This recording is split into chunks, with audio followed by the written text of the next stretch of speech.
voilà. Le clou de ce 50 bonjour, c'est l'invité du matin, Mulumba Kabouaï. Freddy, bonjour. Bonjour, cher ami. Merci d'avoir accepté de vous livrer à cet exercice matinal, pas très facile, au regard du spectacle sur nos artères. Et voilà, obligé de vous réveiller un peu tôt, là. Si.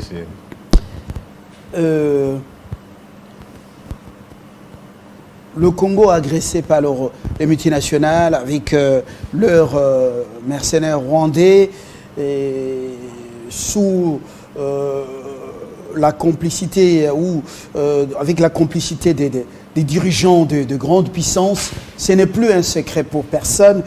Mais Uhuru, après ses fonctions au Kenya, alors qu'on devait lui permettre de se reposer quand même dans sa ferme ou dans son village, on le dépêche à Kinshasa pour consulter. Qui l'aurait envoyé? Donc, qui l'a envoyé et pour quelle finalité? Oui, merci beaucoup. Nos forces armées se comportent bien sur le front militaire. Qu'est-ce qu'on nous amène encore là comme recette? Oui, je pense que pour comprendre cette situation, on parle de facilitateur pour le dialogue de Nairobi. Il faut faire un peu ce qu'on appelle la philosophie de l'histoire. Ça signifie qu'on doit comparer cette période où Uhuru est facilitateur et la période de Mzee Kabila où il y avait Ketume Masire qui était aussi facilitateur. Oui, Ketumile, après Ketumile, c'était une Kojo. Non. On nous envoie que non, des le numéros. problème, c'est qu'il était facilitateur pour le dialogue de Sun City. Dialogue de Sun City, dialogue de Nairobi. Donc il faut faire une certaine comparaison. Regardez ce qui s'est passé. Donc Obasanjo a échoué. Non. Il est désavoué. Le point n'est pas là. Le 2 août 1998, l'RCD de Roubaix-Roy, avec James Kabarebe, ont voulu chasser Mzee du pouvoir. Ils sont partis jusqu'au Bas-Congo en avançant. Le peuple s'est mis debout, soutenu par l'armée angolaise, l'armée zimbabwéenne et le namibien. On a créé un rapport de force, le coup a échoué. Prenons une hypothèse. Même les Sud-Africains étaient là, non? Non, Oui. les Sud-Africains étaient contre. Prenons une hypothèse. Si le coup de James Kabarebe avec Robert avait réussi, est-ce qu'il y aurait eu dialogue? Non. Ça signifie que c'est parce qu'il y a un rapport de force qu'on est arrivé à faire un dialogue de Sun City. Avant d'arriver à Sun City, on est parti à Lusaka. C'est à Lusaka qu'on a reconnu que les Rwandais, l'Ouganda, les Burundi avaient agressé le Congo. Le président Mzee Laurent Désiré Kabila a parlé à tout le monde. La soi-disant communauté internationale ne voulait pas reconnaître que le Congo était agressé. On disait non, c'est une rébellion de Banyamulenge qui réclament leur nationalité. Et puis de l'autre côté, on a utilisé les Congolais pour prendre la tête de l'RCD. Ça a été un échec. Avec la bande de Diamba Diawamba. Wamba Diawamba. Ah, c'est non. Avec Ilunga. Donc si je prends cet exemple... Wamba Diawamba, Émilie Lunga et qui encore? Si je prends cet exemple, c'est pour que les gens comprennent. Oui, pour que les gens comprennent, tout est question des rapports de force. Et après après Lusaka, on a assassiné Mzee Kabila. Après l'assassinat de Mzee Kabila, ils sont partis à Sun City. Donc, si je prends c'est pour que les gens comprennent, on va aboutir à quoi? Une digression importante, Freddy Mulumba. Qu'est-ce que Eduardo aurait offert de plus précieux aux Américains ou à cette bande des brigands des multinationales pour qu'on lui livre, en fait, si je respecte bien la concordance de temps, pour qu'on lui livrât la tête de Savimbi, criblée de balles comme un cochon? Je pense que c'était question de voir les intérêts américains. Non, en contrepartie, qu'est-ce qu'il aurait offert? Non, je pense... Parce que Mouzé est mort. Mouzé est mort. Et vous voyez, il n'y a pas grand intervalle entre la livraison de Savimbi, la mort de Mouzé et la mort de Mouzé. Non, je laisserai les historiens faire ce travail de preuve. Hein, il faut laisser les historiens faire le travail. Mais si nous faisons des analyses, je voudrais, quand je prends cet exemple de l'assassinat de Mouzé, des négociations, il faut que les gens comprennent, nous sommes dans une période très difficile, qu'on soit très éveillé. Parce que déjà, on parle de coups d'État par-ci par-là contre Félix Antoine Tshisekedi. Qu'on puisse faire appel à l'histoire pour qu'on tire des leçons et qu'on tombe pas dans les pièges. Ça, je voulais prendre seulement la première partie concernant Mouzé. Mais regardez la situation actuelle concernant Félix Antoine Tshisekedi. Le M23 qui avait disparu est réapparu. Il a pris le territoire congolais. Le président Tshisekedi a fait le tour du monde pour parler à tous ces gens que nous sommes agressés par les Rwandais. Même ceux qui se disent donneurs de leçons des droits de l'homme, démocratie, personne n'a la capacité de condamner le Rwanda. Personne n'a cité le Rwanda. Même le secrétaire général des Nations Unies. Il dit que ça vient de quelque part, les armes viennent de quelque part, mais il ne le cite pas. Ça signifie que derrière, il y a des forces. Donc ces forces comprendront quand on va construire un rapport de force.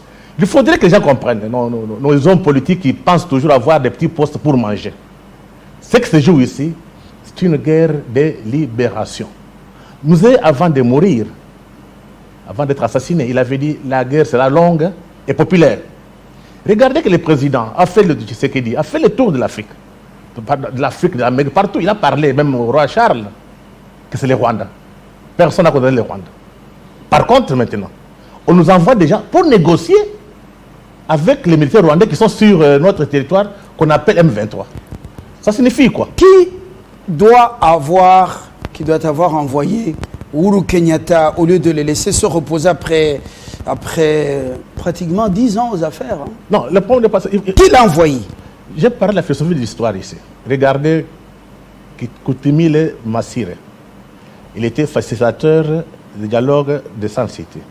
Maintenant, vous avez Uhuru Kenyatta, facilitateur du dialogue de Nairobi. Tous anglo-saxons. Ça signifie que derrière, l'imitation de l'anglo-saxonne téléguide. Multinationale. Toutes les limitations anglo-saxonnes. Donc des globalistes. Les globalistes qui étaient à la base de la guerre de l'AFDEL. On a tendance à oublier. La guerre de l'AFDEL, c'était des globalistes sous Clinton qui ont monté la situation. Des vampires dont les sociétés sont connues dans le monde. Voilà le problème chez les Congolais. C'est manque de rigueur, manque de lucidité. Il faut ceux qui sont encore intelligents fassent un travail pour orienter notre peuple, tirer les leçons de l'histoire. Je parle ici de anglo-saxonne qui envoie Uhuru. Nous réfléchissons à haute voix, nous sommes dans notre pays. Pour quelle finalité? Je dis que c'est pour la balkanisation de ces pays. Ne soyez pas naïfs. Je dis que ne soyez pas naïfs. Et je viens de vous dire, c'est une guerre de libération. Nous gagnons cette guerre, on devient indépendant. On va contraindre aux Occidentaux de venir acheter nos matières premières. Parce que jusqu'à présent, dans leur imaginaire, ils s'estiment que le Congo leur appartient. Et nos matières premières, ils peuvent les prendre gratuitement et nous tuer. C'est leur culture, ils sont comme ça les capitalistes. Il faut un rapport de force. Un rapport de force intellectuelle, déconstruire tous leurs discours, avoir des informations correctes. Un rapport de force militaire. Mais on n'est pas en Russie où Poutine est le maître, il impose certaines choses. Vous avez un semblant d'état des droits, vous avez choisi une constitution calquée sur le modèle occidental, vous avez voulu être ici un pays démocratique où chacun peut, dans un coin élevé, raconter ce qu'il veut. Votre démocratie, là, vous pensez qu'avec ce système, nous pouvons arriver à, de manière globale, de manière unie, faire face à cette barbarie? Non, moi je vous parle de rapport de force. Rapport de force intellectuel. De construire les narratifs que l'Occident, avec leurs médias, nous impose. Vous allez voir à travers toutes les chaînes, toute la presse occidentale, les médias occidentaux, on ne parle pas de la question du Congo. Par contre, on parle du M23.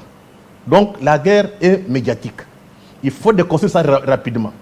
Deuxième chose, sur le plan intellectuel, il faut que les chercheurs congolais historiens, politologues, diplomates, tout le monde fasse un travail. Et il faut qu'il passe dans les médias pour expliquer à notre peuple où est-ce qu'on part.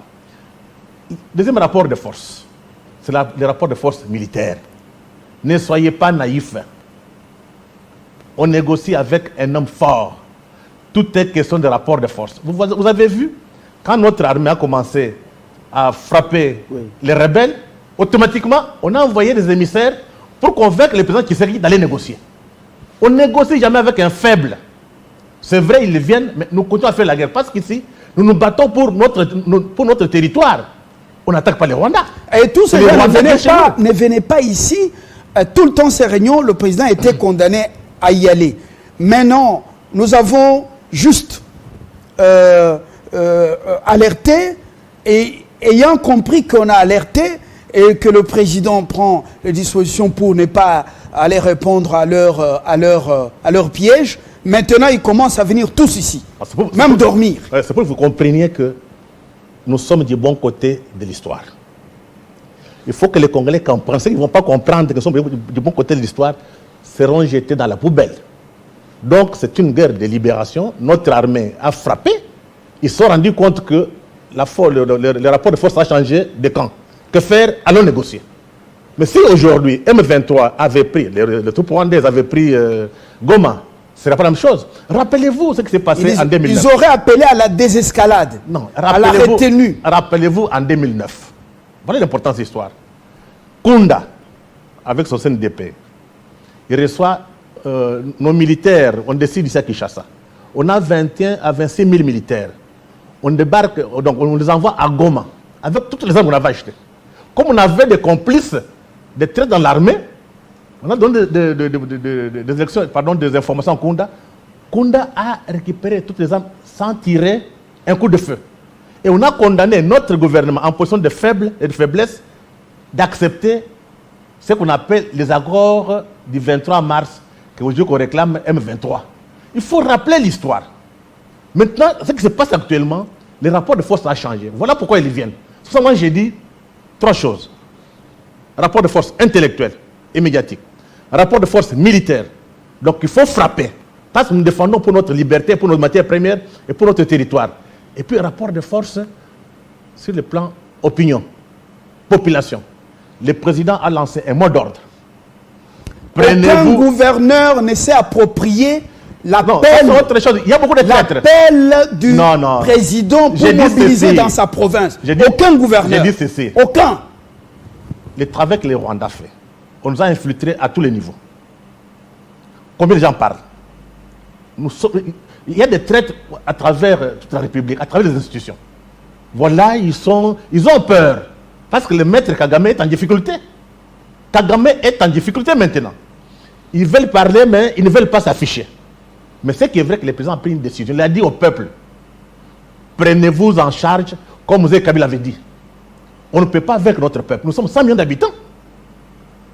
Et les Occidentaux ont compris que comme le peuple est mobilisé, il faut vite négocier pour que les choses tournent très mal. Parce que si aujourd'hui on arrive à mettre Kagame au état de nuire, c'est l'Occident. Parce que c'est qu'il nous faut la guerre. Ce sont les Occidentaux. Alors vous attendez quoi? Ce ne sont pas des Rwandais. Freddy, vous attendez quoi après? À part le plateau spécial que vous voyez sur le média public, et voilà, l'approche nouveau narratif, qui est réellement animateur des institutions, qui s'est approprié au gouverneur le premier appel du président et le deuxième appel du président? Arnold Fataki. Dans les archives, vous voyez ce qu'on appelle, j'aime qu'à intituler ça comment, libre pensée ou libre opinion, oui. où le président parle, attire l'attention. Arnold Fataki, proposez-nous dans quelques secondes, c'était le premier appel.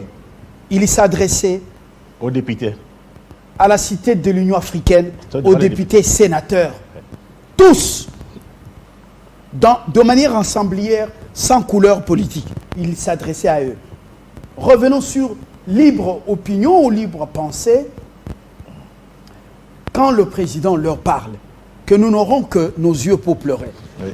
dans quelques instants. Freddy Mulumba, vous l'avez dit, vous avez bien fait d'y revenir. Oui. Et moi, je vais vous montrer qu'aucun gouverneur ne s'est approprié ni le premier appel, ni le deuxième appel. Cher ami, il ne faut plus pleurer. Nous devons cesser ça. C'est notre faiblesse sur le plan psychologique. Vous êtes attaqué, vous vous préparez pour vous battre. La liberté a un prix. Vous pensez que vous êtes à la maison, vous priez, vous marchez, ça va suffire? Il faut un rapport de force sur le terrain. Il faut que les gens s'enrôlent dans l'armée pour se battre. Donc c'est très important. Le président a parlé, tu dis que même les gouverneurs ne parlent pas. Vous savez comment... Je dis bien, aucun gouverneur vous comprenez. Le premier appel du président et le deuxième appel du président. Je vois seulement des jeunes qui vont rejoindre les postes de formation, de recrutement. Je vois les étudiants de manière improvisée avec les marches, mais je ne vois pas, moi, un gouverneur relayer le discours du président et s'en approprier. Ok. J'ai dit rapport de force intellectuelle, rapport de force militaire, la population. Et je vais vous dire ici ce qui s'est passé quand j'étais à Bruxelles. On peut suivre d'abord Freddy Boulou.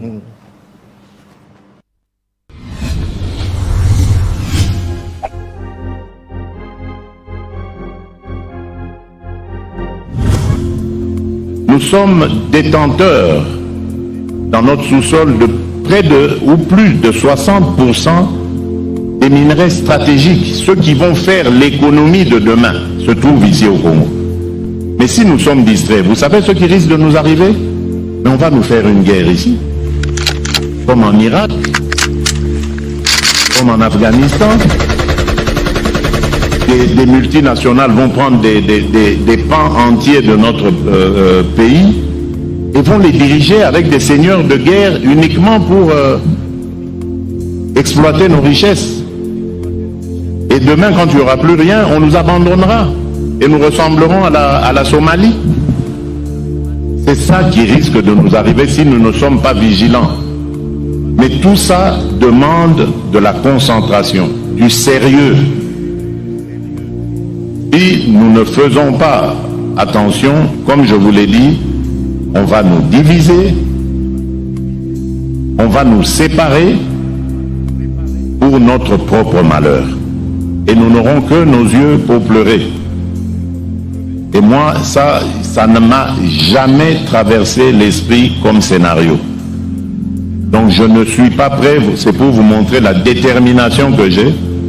Je ne suis pas prêt à vivre un tel scénario. Je veux conduire mon pays de telle sorte que demain, après-demain, dans 100 ans, dans 1000 ans, tout le temps que ce pays, que ce monde sera monde, que le Congo reste uni, que les Congolaises et les Congolais vivent heureux dans leur pays, heureux et libres. Et ça, c'est possible, ça dépend que de nous. Parce que lorsqu'on vient déstabiliser un pays, on ne le fait pas directement de l'extérieur. On le fait grâce à des répondants que l'on trouve à l'intérieur. Et si nous ne faisons pas attention, nous restons distraits, moi j'appelle ça de la distraction, alors à ce moment-là, oui, on nous déstabilisera. Mais battons-nous parce que il n'est pas question qu'on vive cela. Je sais que vous aimez chacune et chacun d'entre vous là où il est ce pays. Vous y êtes attachés comme moi. Et je sais que je peux attendre de vous la même détermination pour garder ce pays uni et le développer pour le bonheur de nos populations.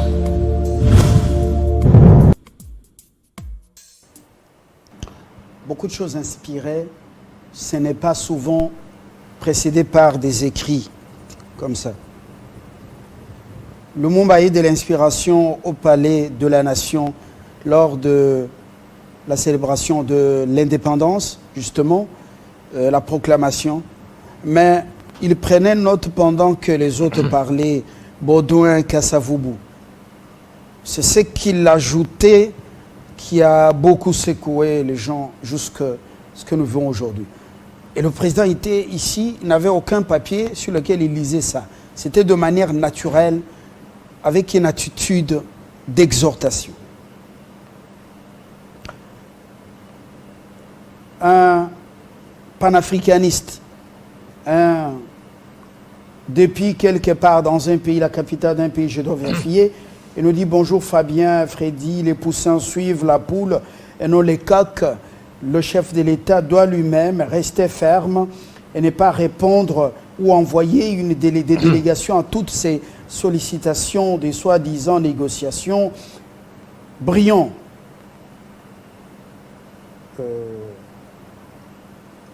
Brillons par la politique de la chaise vide et continuons à frapper au front. Merci, M. Mampoulou. Je ne sais pas si j'ai bien noté, j'ai bien lu son nom, Freddy Mulumba. Vous l'avez suivi. Oui, ça me rappelle les discours de Mzee Kabila. Après cet appel, aucun gouverneur ne s'est approprié ce discours. Non, ça me rappelle les discours de Mzee Laurent Désiré Kabila, les 2 août. Je vous ai parlé de la philosophie de l'histoire. C'est pour comparer les périodes et savoir tirer des leçons. Et savoir quelles décisions on peut prendre. Moi, je dis ceci. Compte tenu de notre passé douloureux, de toutes les négociations qu'on a eues, qui n'ont pas abouti à quelque chose de bon pour les Congolais, il faut changer de stratégie. Mettre notre peuple dans la rue, c'est déjà fait. Il faut mobiliser davantage.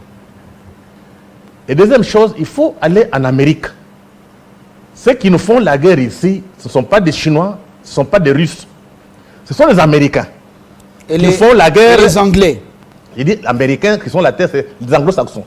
Qui nous font la guerre. Donc il faut dire que les Congolais comprennent. Nous devons beaucoup plus mettre de l'intelligence stratégique que faire du bruit.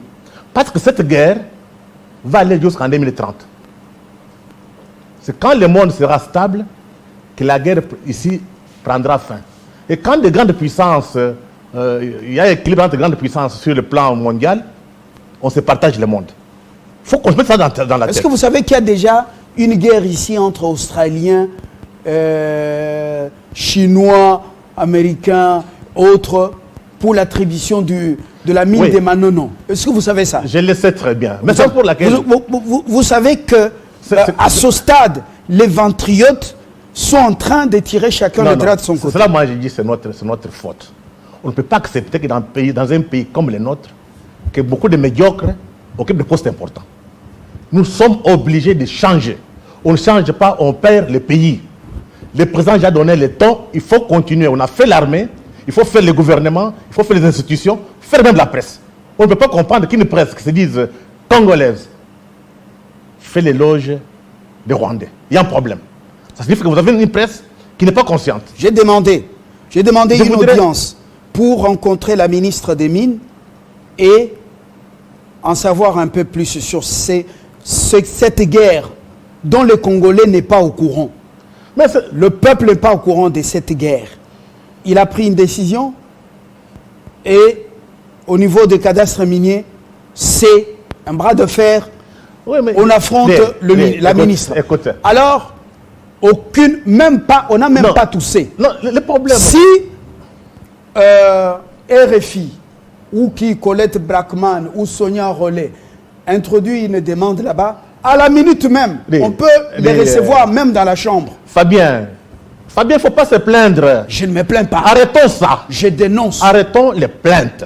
Je dénonce. Passons à l'action. Il faut de l'intelligence dans tout ce que nous devons faire maintenant. Je viens de vous dire on nous dit d'aller chercher l'information à la source. Je vous dis ceci. Je vais à la source. Mais à la source, il y a blocage. Donc, elle n'est pas là. Il n'y a même pas de suite. Tu as eu le courage d'arriver à la télévision, de dénoncer ces ministres? Ici, je suis où? Dans ma chambre. Non. Je suis à la cuisine. Quand il t'a reçu, il fallait passer... Je suis à la télévision. Je suis en train de le dire. Écoute, j'ai dit ceci. Il fallait passer au journal et faire une déclaration. Ok, passons de côté. J'ai dit ici, la guerre ici va prendre jusqu'en 2030. Il faut qu'on se prépare. Il faut qu'on éduque nos enfants. Que les gens réfléchissent. Mais ce qui est beaucoup plus important, ce n'est pas d'aller négocier avec ce qui se passe à Nairobi. J'étais en Belgique en 2013 dans la campagne contre la balkanisation. J'étais accompagné d'un Hollandais. On a été reçu par Herman De Croo, le papa de l'actuel Premier de ministre. l'actuel Premier ministre. Herman De Croo nous a reçus dans son bureau. Il a été très clair. Vous perdez votre temps à aller négocier avec ce qui se passe à l'Est là. Si vous voulez que la guerre à l'Est termine, allez en Amérique. Je reprends ça. Ça signifie que ceux qui font la Là, guerre... il a été sincère. Hein? C'est la vérité. Les francophones Non, n'entrez pas dans ça. qui sont utilisés pour nous habiller, ça, les sous-traitants, ils sont sous-traitants des Américains. Le problème, c'est que nous vivons dans une confusion totale. Dans un pays où il y a encore des élites Mais il lucides. y a un degré de J'ai sincérité dit ceci. chez les des crocs. Père et fils. Ils sont quand même... J'ai dit que clairs, nous sommes dans une société où les élites sont étourdies. Là où il y a des élites qui sont lucides, il faut relire l'histoire. L'histoire présente. Comment M23 est arrivé en 2013, on l'a défait, il arrive aujourd'hui. Est-ce qu'il faut faire, il faut faire le même processus comme en 2013? Non. Nous savons que ce sont les Américains, à travers l'ère globaliste, qui sont à Kigali. Nous faisons quoi en Amérique? Dans les milieux intellectuels, dans les milieux des Noirs, dans les milieux des pasteurs, dans les milieux de cinéastes. Il faut envoyer les nôtres. Aucune délégation du Congo n'a vu à Washington, au Capitole, les 3 sénateurs démocrates. Hein? Oui. 3 sénateurs qui y ont écrit à Blinken. Mais, écoute. Personne n'est parti les voir pour intensifier ce lobbying. Mais le problème, c'est notre élite est médiocre. Il faut le dire. Il faut que les meilleurs d'entre nous aident le président pour gagner cette guerre de libération. On va la gagner. Quel que soit le temps. Nous sommes du bon côté de l'histoire. Freddy Moulumba, je reviens à vous avant de finir. Christian Kalonji Kalobi revient pour cette dernière livraison. Christian, rebonjour. L'actualité, on dit qu'elle est dynamique. Est-ce qu'elle a évolué? Bon, elle est restée statique, Fabien, pour le moment. Bienvenue à tous, madame, messieurs. Place à l'actualité à présent.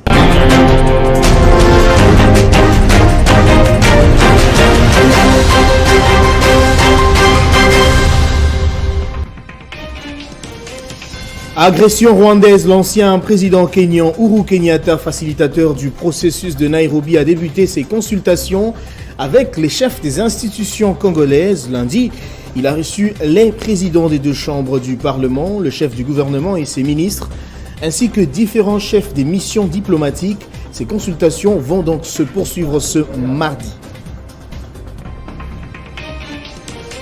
En marge de la COP27, la délégation congolaise à Sharm el-Sheikh en Égypte a organisé lundi soir une marche pour dénoncer l'agression rwandaise qui impacte négativement sur l'environnement et aussi pour porter davantage sa voix sur la cause du climat.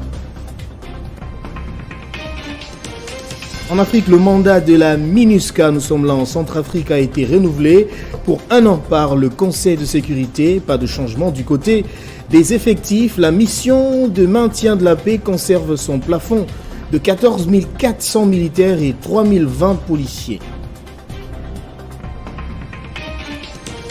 Et puis dans le monde, les dirigeants du G20 et leurs partenaires sont réunis ce 15 novembre pour un sommet au chevet d'une économie mondiale en crise à Bali, en Indonésie, qui préside cette année le G20. Bien que la guerre en Ukraine ne soit pas officiellement à l'agenda de ce sommet, elle sera indéniablement au cœur des débats. Tous ces titres vous seront développés dans la grande édition de 13h. Entre-temps, l'actualité reste en continu sur votre chaîne, madame, messieurs.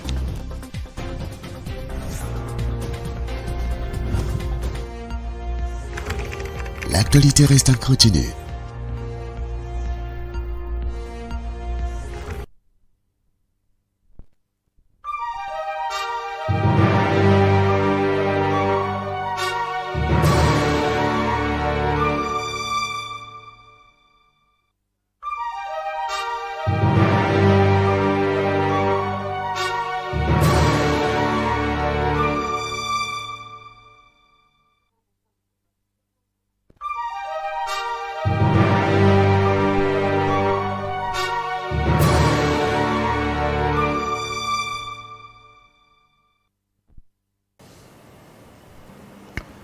Merci pour l'actualité. Freddy, moi je suis révolté. Je suis révolté. Je ne crois plus en toutes vos écoles ici. Je n'y crois plus. Je n'y crois plus.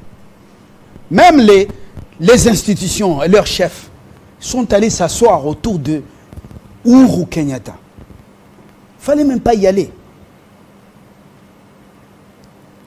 Le chef a parlé à l'Union africaine devant sénateurs, députés.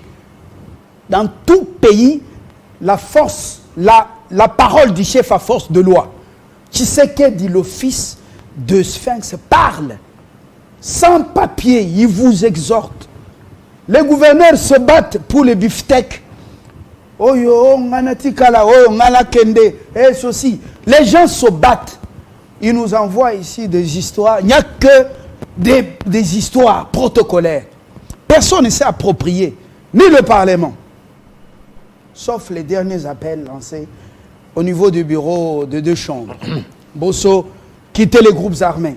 Bati, le complot est total. Nous nous battons contre le monde. Nous devons être conséquents. Premier appel de Tshisekedi. Après ce seulement, selon la vision du chef de l'État, les slogans. Deuxième appel, il n'y a aucune mobilisation dans les provinces par les gouverneurs. Zéro. Bazo Wele la Kaka, Biftek. Freddy. Et on doit attendre Uhuru venir nous... avant de terminer, M. Kassamba Jamari sera également avec nous, je crois, pour une contribution à cet échange. Ou les dessous des cartes, on va me préciser tout à l'heure. Freddy Mulumba, oui. Est-ce qu'il fallait attendre Uhuru pour qu'il vienne nous dire on tue des Congolais innocemment, ou bien ce sont les innocents Congolais qui sont massacrés, tués. Vous savez, est-ce qu'il fallait attendre ça d'un Uhuru Kenyatta? Vous savez, Fabien, nous avons une élite étourdie.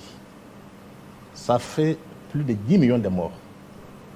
5 500 000 déplacés internes. Combien de nos élites parlent? Combien de nos élites font des lobbying à l'extérieur? Ça signifie que, comme on est tellement infiltrés, par cette infiltration, il n'y a pas seulement que les Rwandais. Il y a des services secrets occidentaux. Il y a des globalistes qui financent certaines élites pour se taire ou pour orienter les débats. Mais je pense que la guerre que nous connaissons maintenant, c'est la fin d'un cycle. Je pense que Kagame, avec ses globalistes, ont commencé la guerre en 1994-97. Mobutu est parti. Mouzé est arrivé. Mouzé a corrigé le 2 août. Ils sont venus et pendant 20 ans, ils nous ont tenus au cou. Aujourd'hui, leur calcul est arrivé à la fin. Et je voudrais citer un proverbe rwandais, en Kinyarwanda, mais je ne connais pas tellement le Kinyarwanda, en français. Vous connaissez un peu de Kinyarwanda? Non, non, la traduction en français. Oui. Il y a une dame, une Rwandaise, qui parlait de Kagame, des attaques que l'Occident lui faisait sur lui. La dame, c'est une intellectuelle rwandaise, elle a dit, elle a cité ce proverbe rwandais, la vérité peut traverser le feu sans se brûler. Je réponds. La vérité peut traverser le feu sans se brûler. Il voulait dire ceci, que M. Kagame est utilisé par les multinationales occidentales. Donc la vérité, ce n'est pas Kagame qui fait la guerre, ce sont les Occidentaux. C'est la réalité. Donc il faudrait qu'on aille en profondeur, des analyses. Mais un panafricaniste à qui on a collé une étiquette de champion de réforme de l'Union africaine, quelqu'un qui a la tête sur son cou, avec le contenu de la cervelle d'un humain, est-ce qu'il peut massacrer des humains comme ça? Non. Je vous prends encore... nous sommes en train de changer. Ouais. Je n'écoute pas une prédication de Freddy Mulumba. Exact, oui. Nous sommes à Kampala en 2018. et plutôt à Entebbe, dans la maison, au palais présidentiel. Il y a des photos, j'ai participé. L'audience était pour 30 minutes. Mais l'audience, l'échange au cours de cette audience a pris 3h45 minutes. Museveni ne voulait pas nous lâcher. Dans son palais, là-bas. Pendant l'échange, il a pris même le téléphone. Je le reste, fait partie des secrets professionnels. Il prend le téléphone, il appelle le camp des M23. En Kiswahili, est-ce que Makenga est là, Sultani? On lui répond même que non, il vient de quitter, il a fait un tour au Congo. Il a traversé. Comme si Moutouati bibouélé quelque part, il doit bibouéler. Il appelle, il dit, attendez, j'appelle au camp. Makenga Sultani, est-ce qu'il est en Kiswahili? Il coule et on lui répond, on a fait un tour, on a traversé DRC. Là où j'étais révolté. Révolté. Non, il ne faudrait pas se révolter, il faut avoir la tête froide. Je laisse le reste. Okay. 3h45 minutes. Oui, je disais ceci. En face de Museveni. Il faut faire la philosophie de l'histoire. Kagame est sur les traces de Mobutu. Pourquoi? Je prends le cas de Mobutu. Pendant la guerre froide, Mobutu a joué un rôle important pour lutter contre l'expansion du communisme. Rappelez-vous de la guerre en Angola. Vous avez tendance à oublier ce que les Rwandais font aujourd'hui chez nous. Nous, du temps de Mobutu, on l'a fait à Luanda. Rappelez-vous l'histoire de Banalunda. Les Congolais passaient donc en Angola, pillaient les yamas des Angolais. Beaucoup de gens sont enrichis. Des militaires ici, des hommes d'affaires, faisaient des affaires avec Savimbi. Des généraux. Des généraux. C'était la fête à Kinshasa. Pas des musiciens. Oui. Donc c'était Banalunda. C'était pendant la guerre froide. Ah, c'est pourquoi JB a changé Tuna Sango, Banalunda. Effectivement. Hein? On a posé la question. Donc, quand la guerre froide est terminée, on a dit à M. Mobutu, le maréchal, change. Mobutu n'a pas voulu comprendre. Il n'a pas accepté. Donc, on a changé de paradigme. On quitte du paradigme de la guerre froide, on va faire le paradigme de la lutte contre le terrorisme. Et dans les calculs des Américains... Alors qu'eux-mêmes fabriquent les terroristes. Oui, dans les calculs des Américains, ils ont pris maintenant comme tête de pont l'Ouganda et le Rwanda. Voilà comment est-ce qu'on a armé le Rwanda et l'Ouganda par l'imitation occidentale pour nous faire la guerre. Donc c'est pour montrer ces liens. C'est à ce niveau que nous saluons l'apport d'un Congolais basé au Danemark. Il prépare une plainte contre le gouvernement danois pour le contrat signé avec le Rwanda pour ramener au Rwanda tous les demandeurs d'asile au Danemark, venus de tous ces pays, même les terroristes, pour les amener au Rwanda. Parce qu'au Royaume-Uni, on a annulé ça. Ok. Je parlais du cas du Rwanda. Rwanda et l'Ouganda, ils étaient utilisés. Maintenant, les mercenaires utilisés par les États-Unis, maintenant dans la lutte contre le terrorisme. Oui, oui, c'était le paradigme de lutte contre le terrorisme. Actuellement, depuis 2017, il y a un nouveau paradigme. Compétition, concurrence entre grandes puissances. Ça, c'est la nouvelle stratégie de la sécurité américaine, nationale américaine.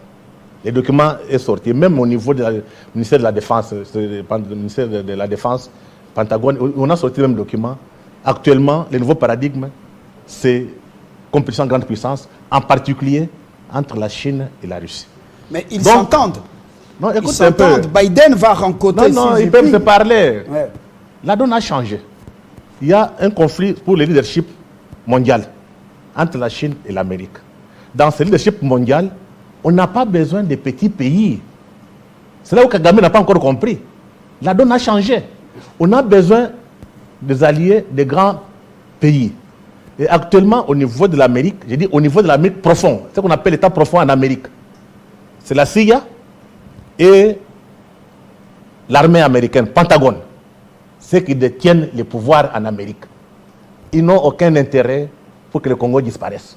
Ceux qui veulent à ce que le Congo disparaisse, c'est ce qu'on appelle les globalistes, qui étaient et qui sont proches de Clinton, sont des libéraux. Mais maintenant, ils sont en recul. Donc, ce nouveau paradigme. C'est pas un discours. J'ai dit, ce n'est pas. Un discours. Non. Je vais expliquer. Des somnolences, ça. Ce n'est pas. Non, écoute, moi, je ne suis pas des ressentiments. Je ne suis pas un politicien. On vous dit des choses telles qu'elles sont.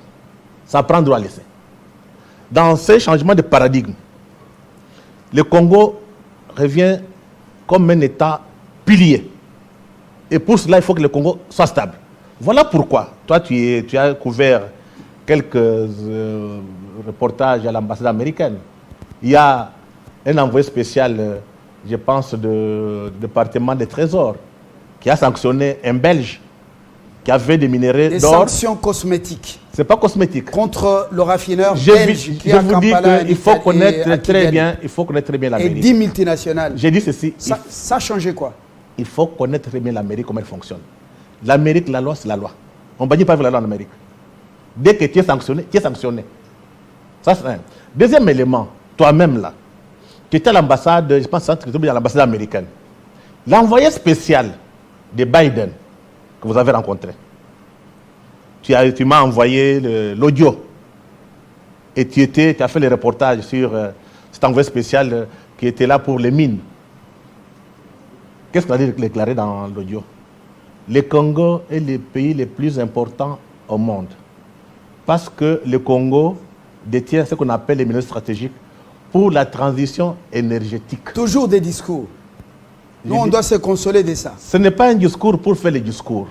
Il y a eu une loi qui a été votée et ratifiée par le président Biden pour que l'Amérique commence à contrôler les chaînes d'approvisionnement de matières premières. Parce que jusqu'à présent, la plupart des matières premières, donc les minerais stratégiques, 110% sont traités en Chine, jusqu'au niveau des puces. Donc, les Chinois contrôlent la chaîne d'approvisionnement jusqu'à la production des puces. Dans la compétition entre grandes puissances, entre la Chine et l'Amérique, on a voté cette loi-là pour que l'Amérique commence à contrôler cette chaîne d'approvisionnement pour éviter que la Chine ait le contrôle. Où est-ce que quelle est notre part là-bas? Nous retrouvons en quoi? C'est parce qu'on ne comprend pas. C'est une apologie américaine. On ne comprend rien. Nous sommes dans un monde des intérêts. Ce n'est pas une église quand même. Il faut qu'on mette l'intelligence pour comprendre comment le monde fonctionne. Mais c'est un monde de voyous. J'ai dit ceci, oui. C'est le monde d'intérêt, pas de voyous. Que ce soit la Chine, que ce soit la Russie, que ce soit l'Amérique, ils sont au Congo pour leurs propres intérêts et non pour les intérêts congolais. Je vous pose maintenant la question, oui. Parce que ce n'est pas l'église, monde des intérêts, même dans le bain des sangs des Congolais. Comment expliquer ce contraste? Moi, j'ai posé la question à Mme Holman, numéro 2 de la sécurité intérieure américaine, envoyée par Joe Biden, qui s'est beaucoup montré très proche du président en Italie et à Kraskov. Elle dit, sur le terrain de combat, on doit donner chance égale à tout le monde. Donc le Congo ne doit pas privilégier les Chinois à notre détriment. Il faut nous donner aussi chance égale, donc les mêmes chances que celles qui sont données aux Chinois. J'ai été estomaqué. Je vais vous poser la question. Comment expliquer que vous avez vendu vos parts de McMoran dans Tenkefungurume Mining? Vous avez vendu aux Chinois. Ils contrôlent le cobalt de la production jusqu'aux puces électroniques. À Mwanda, vous avez vendu au franco, Chevron n'est plus. Vous avez vendu au franco-italien, Perenco, Peredoro. Vous partez, vous laissez tout. Maintenant, vous revenez pour nous contrôler, vous dites, vous donnez plus aux Chinois. Comment expliquer ce contraste? Freddy Moulumba, TFM vendu, le gouvernement a été informé en retard Je ne sais pas s'il est rentré en possession de son droit. Vous êtes analyste stratégique. Dites-moi comment expliquer ce contraste, Oui. s'ils ne s'entendent pas. Ça, c'est pour moi, j'ai dit il faut connaître très bien comment l'Amérique fonctionne. Il faut se faire un effort pour comprendre comment la Chine fonctionne. En Amérique, les hommes d'affaires sont libres. Ils peuvent aller là où ils peuvent. Ils peuvent vendre comme ils veulent. Mais il y a des intérêts, ce qu'on appelle les globalistes, mais il y a les intérêts de l'État américain. Tu as parlé de la deuxième personnalité de la sécurité. Holman, Elle représente, j'étais le seul à lui poser des questions. elle représente les intérêts de l'État américain, ce qu'on appelle l'État profond américain. Et généralement, ces intérêts ne concordent pas, ou bien ne coïncident pas avec les intérêts des multinationales ou bien de globalistes. Voilà le problème. Mais quand vous partez en Chine, le pouvoir chinois, c'est elle qui décide, telle entreprise peut aller investir là-bas. Ça ne se fait pas comme ça en Amérique. Donc c'est des modèles différents. C'est à nous de comprendre, d'étudier, de savoir comment jouer pour tirer les drames de l'autre côté. Mais le drame, c'est de voir que nous sommes dans le... On s'embrouille. On fait trop de bruit. Le moment est arrivé de faire appel à l'intelligence stratégique. Ceux qui connaissent un peu l'histoire de ces pays, ceux qui connaissent la géopolitique, ceux qui connaissent les relations internationales, doivent s'exprimer dans les médias. Et vous, journalistes, au lieu d'appeler des journalistes pour discuter sur des questions stratégiques, cherchez des spécialistes. Je te prends un exemple. Vous suivez, M. Lumbala, la France 5 à Paris, en France. France 5, chaque soir, il y a un truc là, des débats. Généralement, on cherche un politologue, on cherche un historien, mais qui connaît très bien la situation, par exemple, de la Russie, qui connaît la situation de l'Ukraine, pour venir parler. Ce n'est pas une affaire de journalistes. Faisons un effort pour faire la division du travail. Les journalistes sont là pour donner les informations, et vous avez des spécialistes, des stratèges qui doivent éclairer notre opinion, pour que les Congolais comprennent les véritables enjeux et qu'ils se préparent à faire cette guerre qui va durer jusqu'en 2030. Il faut qu'on comprenne ça. Ça ne va pas terminer demain. Ça va aller jusqu'en 2030. Donc nous devons déjà préparer nos enfants. Préparer nos enfants sur le plan intellectuel, éducation, histoire, que d'ici peu, si vous ne vous préparez pas, on va vous faire esclaves. C'est ça le travail de l'élite. Mais quand je vois Kinshasa, il y a des discussions terre à terre. Vous pouvez marcher du matin au soir. Tant que vous n'avez pas une force sur le terrain, une armée forte, ça ne changera rien. Mais si nous marchons ici, c'est pour l'opinion étrangère. Parce que quand nos amis occidentaux verront que le peuple est debout, ils seront contraints à négocier. Merci, Freddy Mulumba. Malheureusement, chez nous, quand le chef parle, il dit les choses. Vous lui demandez qu'il vienne comme un activiste, qu'il vous raconte encore les choses, tout ça, et puis vous commencez à pleurer. Oui, le chef a parlé. Voilà. Oh, il devait déclarer la guerre. Donc, il a déjà tout dit. Premier appel, deuxième appel. Et après, vide. Le gouverneur, chacun se bat pour son petit ventre. Et puis après, les institutions, rien. Donc, les gens restent dans nous, ressortissants d'eux. Voilà. Non, Freddy, merci. C'est question d'organisation. Nous sommes dans un désordre. Ça signifie qu'il faut une division du travail. Il faut faire un peu il faut prévoir le court terme, les moyens termes et le long terme. Ça se fait dans des centres de recherche. Ça se fait là où il y a encore des hommes qui pensent et qui réfléchissent pour le bien de la société. Le Parlement a dit à Uhuru Kenyatta, pas question de négocier avec les Rwandais. La milice rwandaise, elle est intégrée dans les forces armées et les forces de sécurité. Cette réponse, comment vous la trouvez avec la soi-disant société civile par moment manipulable? Est-ce que Uhuru est en passe de remporter son pari? Non, je pense que la guerre sera longue et populaire. Il faut que ça se mette en tête. Ce qui se passe ici, c'est pour nous endormir. On va nous pousser vers la balkanisation. Donc, ils travaillent sur le temps. Pour qu'on coupe en morceaux le Soudan. Ça a pris au moins 30 ans.